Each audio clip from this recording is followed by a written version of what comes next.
হ্যাঁ plane pocket sleeve 2 বছর হয়ে যেতে পারে। হ্যাঁ তাহলে 1 বছর 1 বছর হয়ে গেছে 1 বছর পকেট প্লাস। স্লিভের জন্য যারা হচ্ছে এতদিন অপেক্ষা অবশ্য করেছে, গরমটাও এখন ওইরকমই পড়ছে, এখন পারফেক্ট টাইম আসলে এটা লঞ্চ করার। এগুলো হচ্ছে কি আমাদের একদম মানে রানিং শুরু থেকেই একদম আমাদের পকেট স্লিভ গুলো সবাই অনেক পছন্দ করতো, এবং এটার একটা রিজন আছে, রিজনটা আমি আপনাদেরকে এক্সপ্লেইন করছি। তার আগে একটু আমি পরে নিই, এটা কি সুন্দর একটা কালার পরেছি আমি, দেখো মানে ট্যুরে যারা যাবো এখন ঘুরতে টুরতে যাবো যারা, তারা এগুলো একদম টান দিয়ে পরে নিবো, অনেক সুন্দর লাগবে তাই না? কয়টা কালার আসছে এটার মধ্যে? 10টা প্রিন্ট।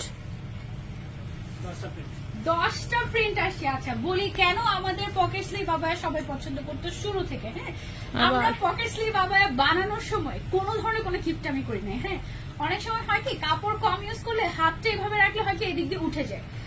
শোল্ডার সবচেয়ে বেশি কাটিং এর সমস্যা হয় শোল্ডারে। শোল্ডার কাপড় কম দিলে, হ্যাঁ কাপড় কম দিলে শোল্ডার সবার পারফেক্ট হয় না। যেমন আমাদের এটার যেই সাইজ, এটা মোটামুটি যারা প্লাস সাইজের আছে, হ্যাঁ যেমন ধরেন যে 46, 48 এমন যারা যারা আপনারা আছেন, তাদের সবাই কিন্তু দেখা যাবে যে কারোরই প্রবলেম হবে না আমাদের গুলোতে। বাট যেগুলোতে কাপড় কম ইউজ করা হয় সেগুলোতে কিন্তু অনেক প্রবলেম হয়েছে। এটার কালারটা কি দেখেন, আমি যেটা পরে আছি এটা অসম্ভব সুন্দর, যে কোনো কিছুর উপরে আপনি এটা পরে ফেলতে পারবেন, একেবারে ইজি টু ক্যারি। ম্যাটেরিয়ালটা হচ্ছে শিফন ম্যাটেরিয়াল।